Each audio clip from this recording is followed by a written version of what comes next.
Hello, everyone. We're doing another presentation of the 1928 Building Committee.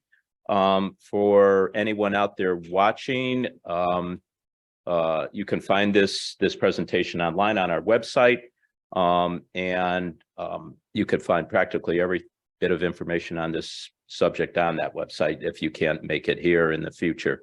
So anyways, on that note, we're going to wait a couple minutes to see if we have any more participants that are going to Zoom in, and then we will start a presentation, a very fast presentation of the building committee. So I'm going to hand it back to Kathy.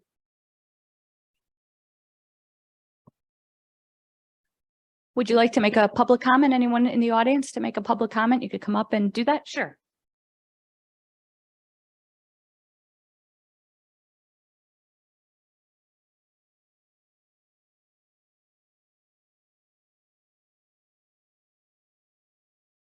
Good evening. My name is Gerald Hancock, 5 Westview Terrace, Unionville.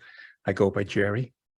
I'd just like to say a few words, and in essence, I might represent the generations before me, perhaps the generations closest to me, above me, myself, our generation, of course, and maybe even some of those that follow after me. And what by that I mean to say that we have a town community that is character is shown from its people and from its landscape and its buildings, its edifices, bridges, etc. And in my estimation, that's what the 1928 building represents. It has character of its own, and with the combination of needs that are so well forwarded through town space needs and recreational use, it is a wonderful combination to have both joined together in this proposal, this upcoming referendum.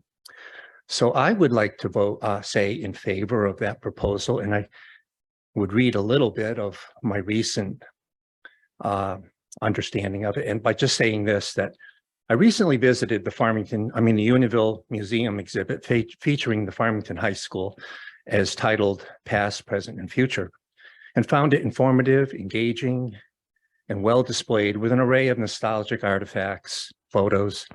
And for those who might have attended FHS, as I did, and particularly may have had a class or two in the 1928 portion of the school, I would like to take this opportunity to remind the residents in Farmington that on Thursday, April 27th, 2023, a townwide referendum will be placed forward to the residents proposing the renovation of that 1928 building for use as an expanded town hall space and multi-purpose recreational facility. Please plan to go to the polls on that day. Your vote is needed to preserve this iconic building that sits high upon Route 4, Farmington Avenue, that has served our town so well over the years and will continue to serve our town by providing the much needed space and multifunctional design. And as all the web links are available, you can find a lot of information there about the proposal and its how it is developed. So I would like to offer one more consideration to those that may be listening, is that should the referendum fail to pass, the decision has already been made to demolish the 1928 building, and this useful, iconic building will vanish from the fabric of our community and our landscape forever. So please don't let this happen. Go to the polls on Thursday, April 27th, and should it be within your will to vote in favor of it, that is what I would recommend. Thank you very much.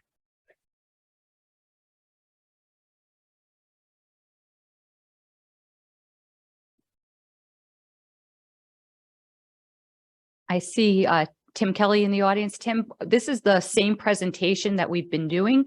It's online. our thought was, I know that you had some questions. This is going to be an informal evening. I don't know if you want me to run through the presentation for you or did you want to ask some questions for us? We're flexible tonight. Yeah, what's that? The one. Well, thank you. Yeah, so if there's nothing different in the presentation, I just, I had a few questions and maybe others would have the same if they were here. I guess the first question is, does the projected homeowner cost reflect the recent tax assessment shift, which goes into effect on July 1st?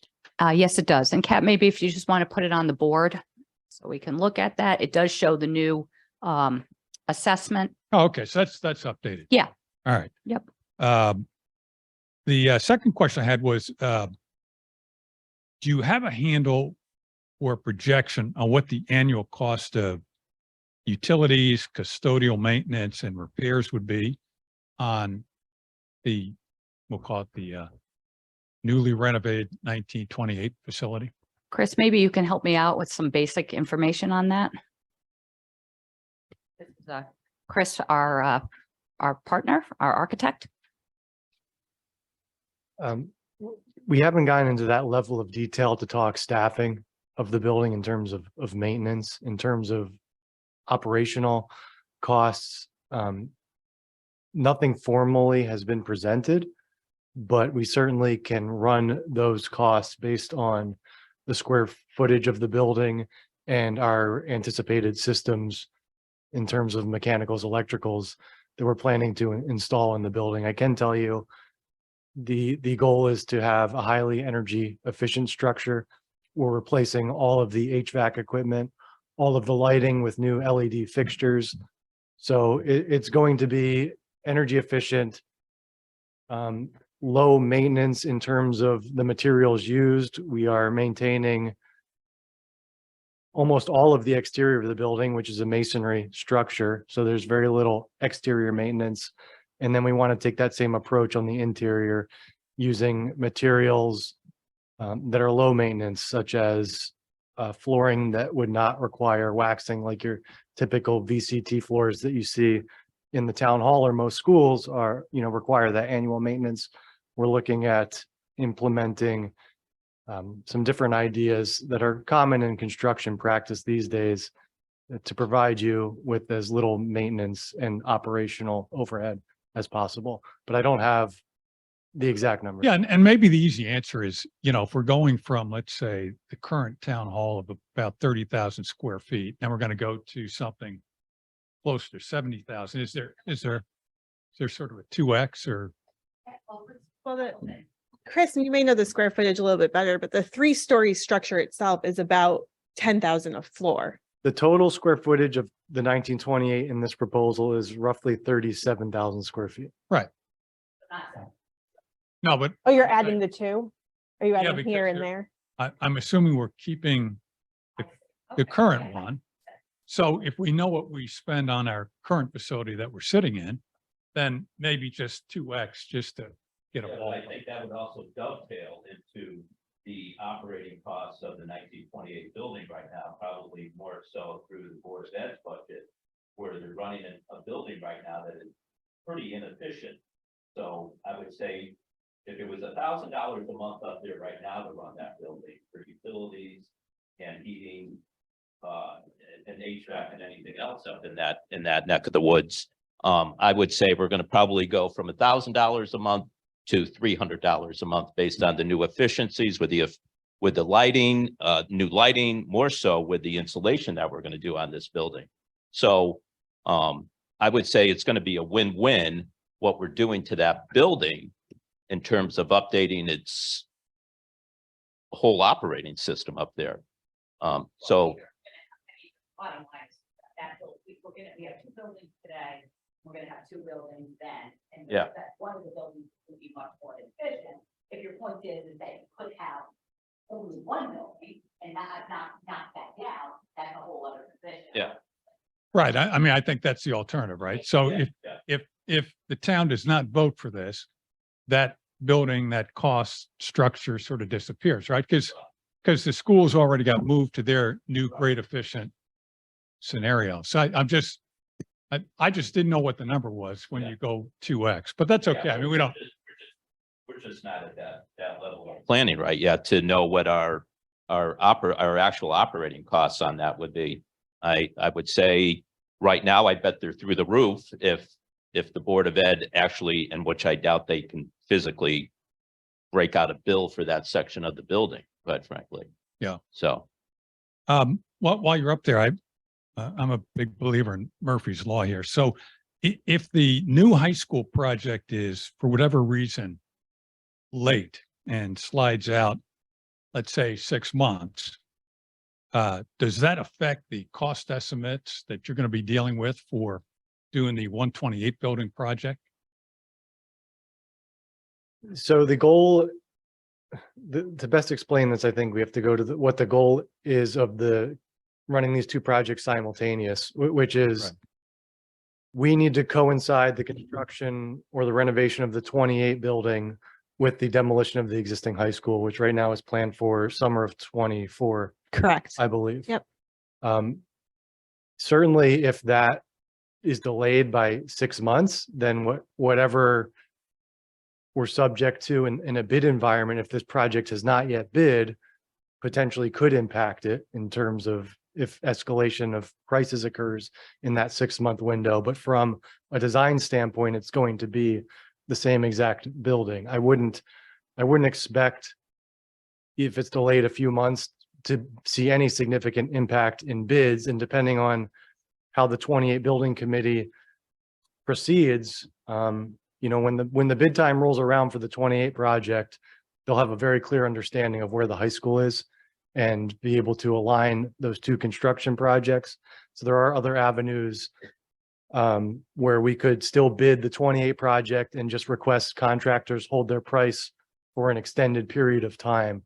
We have the option to manipulate that during the 28 bid process. So I think we'll do everything we can to counter delays in the high school project if they were to occur. But right now, if this passes referendum, the goal is to align it with the summer demolition of the current building. Thank you. Yes, Uh, and the high school project, the mild winter has been very helpful in maintaining our timeline. So we are on schedule. We are not ahead of schedule. We are definitely on schedule. And I could say that even if demolition hasn't occurred yet of the rest of the high school, there is still also a possibility that if kids are not in this portion of the building, that we can begin interior renovations of the 28 building, and then the demolition and exterior repairs would just follow later on in the construction process. So we have options. All right, thank you. The other question I had is, have we benchmarked what would be projected new size of our town hall plus annex against other towns our size? No. Okay. Now, if we do the 1928 project, that then I think triggers some other building renovation projects. So what's the projected cost that we might be thinking about for now renovating this current old town hall, right? Which would be sort of remissioned. And I guess also the Staples House and what else? The Stone House? Our plan right now is to try to do it through the capital budget. And I think, what did we put in for the capital budget? About $250,000 per year. For the next couple of years. Next couple of years. And the thought is that most of the office space is good office space. And so we don't anticipate extensive renovation. Where it could use renovation, where I would call, it's the old days, the old police department on this side, we envision that would be more where we're going to be using the storage and things like that, cold storage. So we wouldn't be renovating that. the Board of Education area upstairs is really nice office space, and there is good office space all throughout the town hall. So that we do have money for architect fees and some other things, but the plan is that we'd be paying cash for that, and we'd be spreading it out over a course of time. There would be some expenses that we've been talking about with the probate office, about some security and things like that. And that's something that I think we would be doing either way, but that would be one thing that we're looking at, that there needs to be some more security related inside the building, and especially at the probate offices. And what about the Staples House? Staples House is, that has been cosmetically cleaned up and is in good shape. Depending on what we use it for, I don't see a major renovation. The roof was done. There's other things that have been done structurally. And so I think that we're looking at possibly not renovating that to any big extent. And one of the reasons why we'd like to get the Staples House out is because the upstairs has a very steep stairway for social services, and that is not really what we want to use it for. So community space downstairs, there's a really big room down there. So different things like that. So that's the thought on the Staples House, but really the inside renovation at this point in time is it's not on a top of our priority. Okay. Last question here. I think we've given up one softball field and one baseball field as we've kind of gone through design changes up here on the Monteith campus. Is there any plan to sort of rectify that? That would be the high school project. So Kat, what did we do on the high school project? So the baseball field is not included in the high school project. The softball field was an initial thought, but that wasn't a current condition up at the high school. So that never developed further into the plans. So the baseball field has been removed. I think if for some reason the 1928 building does not pass, that's open for discussion, but that is on the highway or the high school project's scope of work. So if the 1928 project does pass, is there a plan for the baseball field, or? At this time, there hasn't been discussions for that. We did bid the high school project and we did not accept that alternate. So there is no money for that at this time. All right.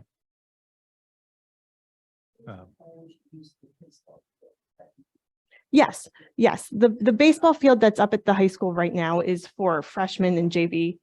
And they will be going to the Mead. We did restore the field over at IAR for them to use this time, and that would just be operationally up to the high school to accommodate.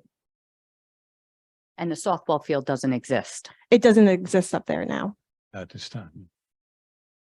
I think that's all I have. So maybe others would have questions. Kat, is there anyone online? Nope, I'm not seeing anything online. Oh, and maybe just Kat, if you want to just go to the last slide that just kind of shows some of the dates and things like that, I think that would be helpful.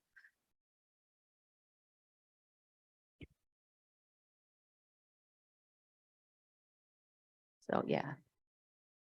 So April 1st, that's this Saturday, we're going to have coffee with the 1928 Building Committee from 9 a.m. to 11 a.m. at Starbucks on Route 4. April 3rd, which is Monday, the 1928 Building Committee is going to give the council a formal presentation here at the Town Hall Council Chambers. On April 17th is the town meeting. It's anticipated that at the April 3rd meeting, the council is going to move the 1928 building to a referendum and a town meeting for April 17th. So April 17th, we'll have a town meeting on the budget. We'll also have a short presentation on the 1928 building. And then the referendum vote would be April 27th at your normal polling places. So that's the upcoming schedule. And Peter, and Jack or Jean, do you think there's anything else we should mention? Yeah, and we have our presentations are all online, the website's online, and we also the council meeting, when we do the presentation, that will be online too. One thing I would reiterate is Peter, can you give Jack the that this project really only makes sense to do it now, when a lot of the costs can be shared at high school and when part of it's going to be taken down anyway. So And that's really our major imperative to get it done now. Ja- After that, it won't make a lot of sense. Kat, if you could go to slide 4, maybe I could just, I touch on that. That is part of the presentation, and I think that is important. I could just kind of go through that, the timing of the project. And so during their discussions, the town council determined that this project should be done in conjunction with the new Farmington High School project for several reasons. First, when the existing high school is demolished in the summer of 2024, 2 of the 4 walls of the 1928 building will be exposed to outside elements and in need of masonry repairs and restoration. If the town does not undertake the project in conjunction with the demolition of the existing high school, the town would need to build temporary walls and make structural modifications, which would be costly and would eventually need to be removed for the permanent walls. Second, using the $7 million of ARPA funds would significantly reduce the cost of the project to the Farmington taxpayers, but those funds must be committed by December 31st, 2024, or the funds must be returned to the federal government. Lastly, doing this project in conjunction with the new Farmington High School project will result in cost savings and synergies with site work, utilities, paving, and landscaping work. It was determined that if the 1928 building is to be saved from a financial and structural standpoint, both projects should be done in conjunction with one another.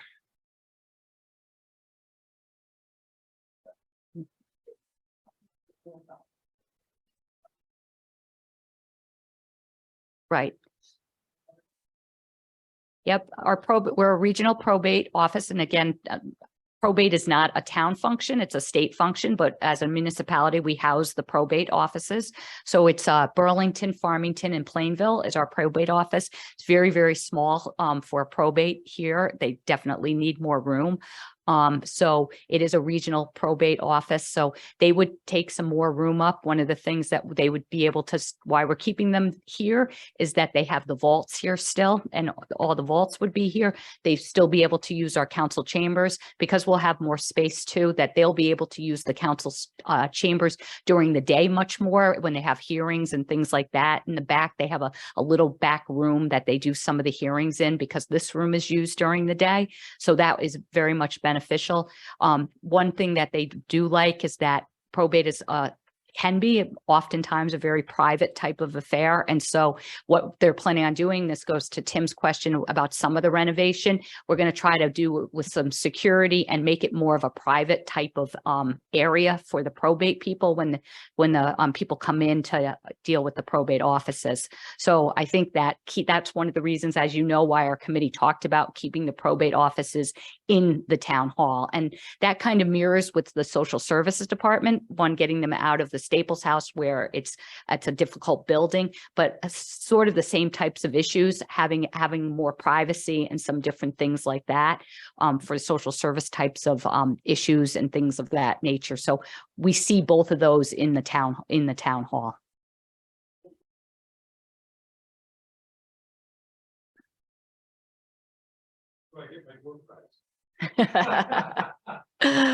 All right. So Chris, I think that's it. Peter, committee, thanks. All right.